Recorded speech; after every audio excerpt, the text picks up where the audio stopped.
Hello and welcome to my channel. I am Dr. Toni, where we talk all things life, love, and leadership, the science, the soul, the psychology, and even the socio-political behind all of it, how all of those things intersect and connect as multifaceted human beings, which we all are. So I'm glad that you're here with me today. I want to talk about something that I think is really relevant to all of us, but often is just either not talked about or misunderstood. And those are the topics I like talking about. So you'll hear me say that a lot.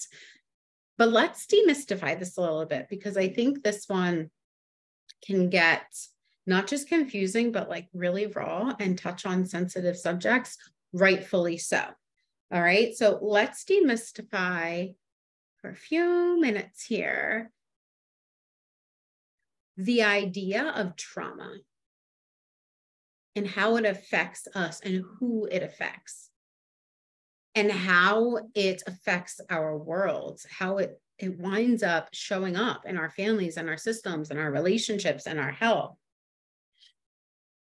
Trauma, it affects our brains. It affects our bodies. It affects our functioning, our nervous system. This is a fact. And it does not discriminate. This does not happen to just certain kinds of people. If someone has experienced a trauma and it has gone unprocessed, it's affecting them. Even if they've gotten really, really good at hiding those symptoms to the outside world, it's affecting them in their inside world. And I can tell you this, not just from professional experience, not just from the research that shows us this, but from my own personal experience as well. And the way that trauma symptoms show up, if they show up in our lives, it varies. It's not just black or white or all or nothing or just these specific things. It can vary, which can make it confusing to really be able to identify, am I experiencing trauma symptoms? Are they experiencing trauma symptoms? And so I want to be clear that there's not one way to experience trauma. There's not one way that trauma is going to show up in your life, in your relationship, in your health. It looks different. Maybe trauma symptoms, trauma effects, trauma experiences, maybe they lead you to push yourself, to overwork, to overprove, or to lash out, or to withdraw, or to be super independent because you can't trust anyone, or to overly please and appease, or to get real angry real fast, or to get real self-blameful or self-shameful real fast, or something else. Could be any of the above, a combination of the above, or it could be something else, but it's not happening for no reason. And it can happen to anyone. This means that CEOs can struggle with trauma symptoms. Business owners can struggle with trauma symptoms. Parents, you, if you are a parent, and your parents who parented you can struggle with trauma symptoms. And they could be struggling with it either unknowingly to them or hidden from you. Psychotherapists, such as myself, celebrities, school administrators, teachers, pastors, leaders of all forms, achievers of all forms, those that look like they've got it put together. Trauma and its effects, they don't just show up in the lives of certain people. They show up in the lives and the nervous systems and the relationships of role models, of public figures and leaders of all shapes and sizes, because it doesn't discriminate.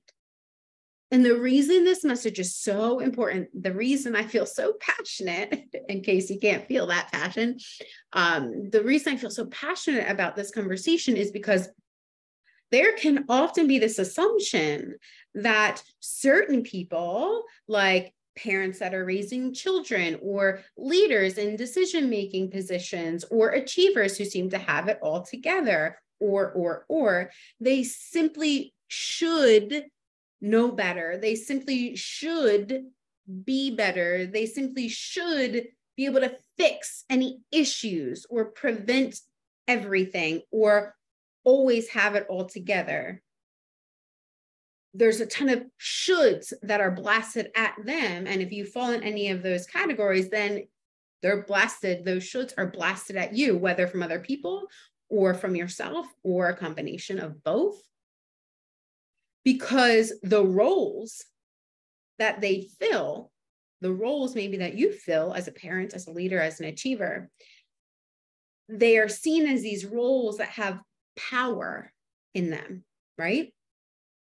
And so if you're going to be in a role that has power in it, because it's affecting other people, or the decisions you make in it are going to have implications for other people, then you should just always know better and always do the best and always have it all together. Like all of those shoulds, all of those pressures, like it's not possible for that to always be the case, for you to always know better, for you to always do better, for you to always be able to fix it all, for you to always show up in a perfect light, for you to never make a mistake. It's not possible. It is not possible.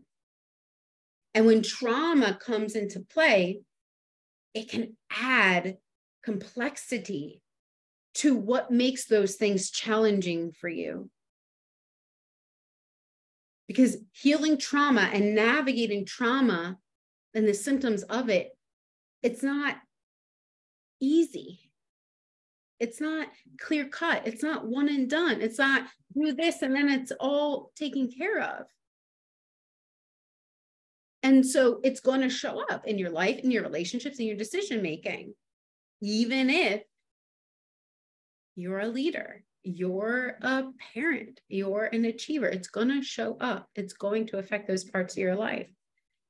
And while it is 100% accurate that accountability and responsibility is part of being in those kinds of positions, of carrying those kinds of roles and responsibility, it is our responsibility, and we are held accountable for trying to be the best we can, do the best we can, show up the best we can as parents, as leaders, as achievers. Absolutely, that is true, right? We're not exempt from that.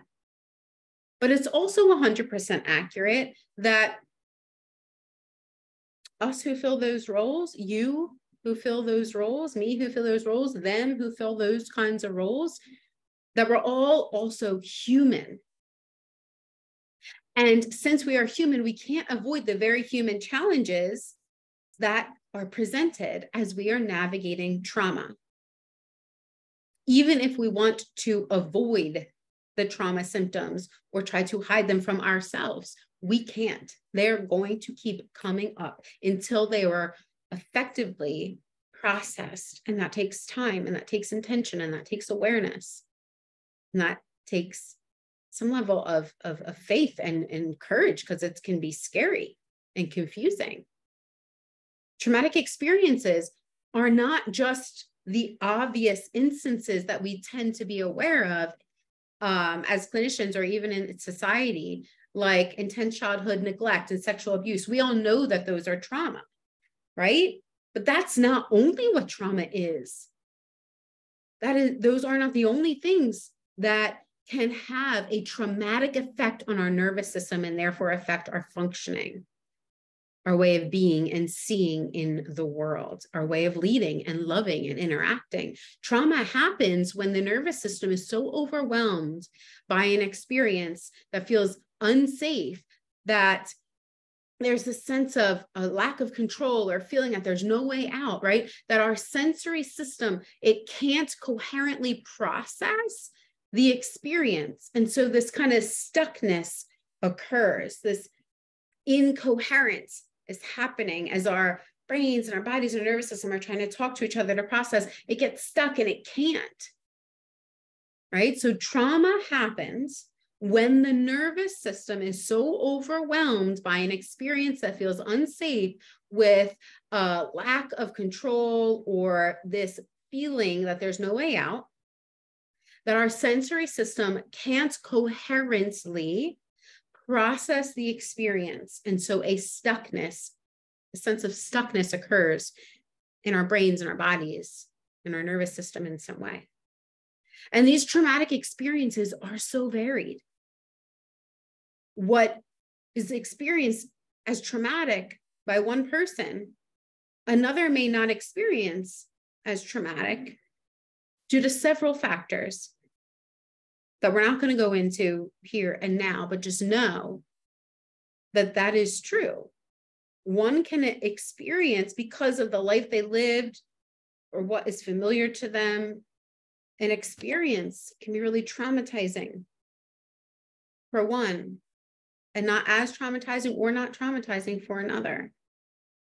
But some things that people don't even realize can result in a traumatic reaction in our brains, our bodies, our nervous system, are things like intense burnout, living in chronic fear of a reactive parent or a reactive partner or authority figure in general that's really reactive, living in chronic fear of that, living in fear of attack because of your race or your gender or something along those lines, a terrifying divorce process, living in fear of failure or rejection, living in fear of not being good enough, chronically in the background, always fearing it, living in chronic stress mode. These all can be encoded as trauma for various individuals within our brains, within our bodies, within our nervous systems, whether we realize it or not, whether we try to deny it or not.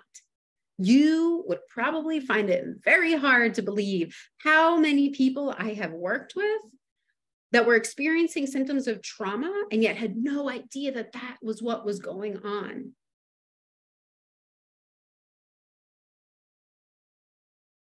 Collectively and individually, many people have experienced trauma during the pandemic, or unprocessed traumas were brought up to the surface because of conditions that were surrounding the pandemic. So again, trauma does not discriminate. And let me be very clear. You, me, they, we are not weak because trauma has affected you, me, or them. It doesn't make us weak. It makes us human. It is a very human and adaptive response that happens when the world and relationships feel chronically or intensely unsafe. And it can happen in hidden ways that make it seem like it couldn't possibly qualify as trauma. And therefore, you have no right to be impacted by that. I have no right to be having this internal, intense, traumatic reaction to that. Other people have it worse than you. What trauma have you been through? It's not true. Other people don't get to ascribe our nervous system's reaction to stressful events that have happened into our lives, that have happened in our lives, to a sense of unsafeness that our internal system is feeling. We're all human. And so these traumatic effects internally can and will happen. And there is no shame in that. Doesn't mean you're weak, doesn't mean I'm weak, doesn't mean they're weak. So whether it's you that's navigating these kinds of experiences with traumatic symptoms, or maybe it's your team or a team member, or a colleague, or a child, or a friend, or a family member, or a client, or a co-parent that you're parenting with. It's essential that we as leaders, as achievers, as parents ourselves, that we become more aware about what trauma is. What does it look like? How does it affect? What are some of the ways it affects us, me, them? And what are some ways we can navigate it? So we can have some more compassion for ourselves and for others that are navigating it, so that we don't discriminate when a leader in a leadership position is having a hard time with something. So, well, you're a leader, you should just get it together. Yes, they need to be held accountable. Yes, we need to be held accountable. Yes, we have a responsibility and we need to take our responsibilities seriously. But we also have to remember that we're all human and that trauma affects us as humans.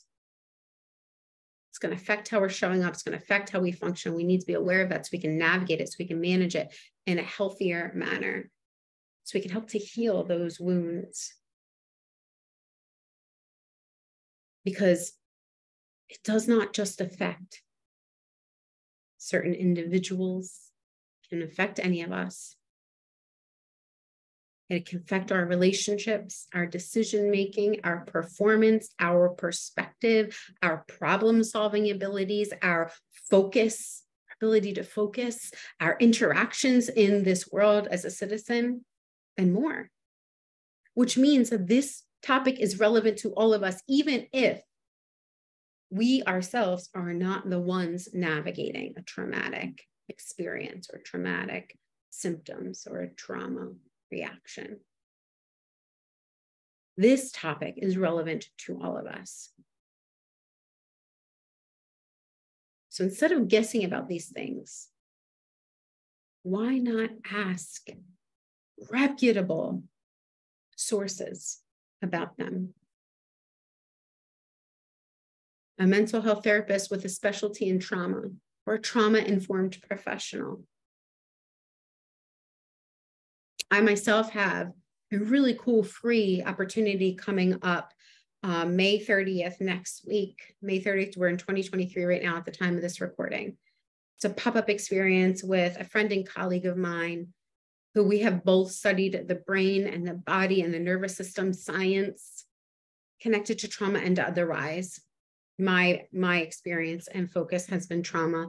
Hers has been in some other areas like performance and leadership. And so we both bring to the table this leadership knowledge with bringing in the wisdom of your brain and your body, this performance and success knowledge of how do we hone in and become more aware of the wisdom of our brain and our body. And we cannot talk about the wisdom of our brain and our body and how to leverage all of that and optimize its functioning without discussing this trauma piece. We would do a disservice. So no, this is not a trauma-informed certification or anything of that, like that. Not everyone needs one of those anyway, but it is a chance to learn more about your own brain, your own body, and overall nervous system, and how it affects your life, your work, your relationships, your leadership style, your parenting style, your partnering style, so that you can leverage the wisdom of your brain, your body, your nervous system, so that you can enhance rather than hinder, as well as to learn these things so that you can become a more informed and more aware leader, achiever, and parent for others as well, who may or may not, we don't know, be experiencing trauma within their internal system because of experiences that they have had. So this means that trauma needs to and will be a part of the conversation, not just in the free pop-up experience that we have next week, which is a 5-day experience. I welcome you to register. I'll put the link below. But in our ongoing conversations here on this channel and in general as leaders, as achievers, as therapists, as parents, as folks that are out there wanting to bring meaningful and positive connections and contributions to this world, right? I really hope you'll join us if you have caught this video before we do that pop-up experience next week. And if you are catching this video after we've done that pop-up experience, it is unfortunately a limited time pop-up experience because it's free. And so we want to make sure that we're able to show fully up for that for the folks that are there. But it will be closed after that. You can just go over to drtoniwarner.com and explore other options and opportunities and resources that we have available, or push subscribe on this YouTube channel because you'll keep getting awesome, powerful, relevant insights, inspirations, and information that is going to help fuel you to take action in your life for more meaningful success and satisfaction that actually matters to you and is sustainable, not just now, but in the long run. Thanks for joining me today. Until next time, y'all.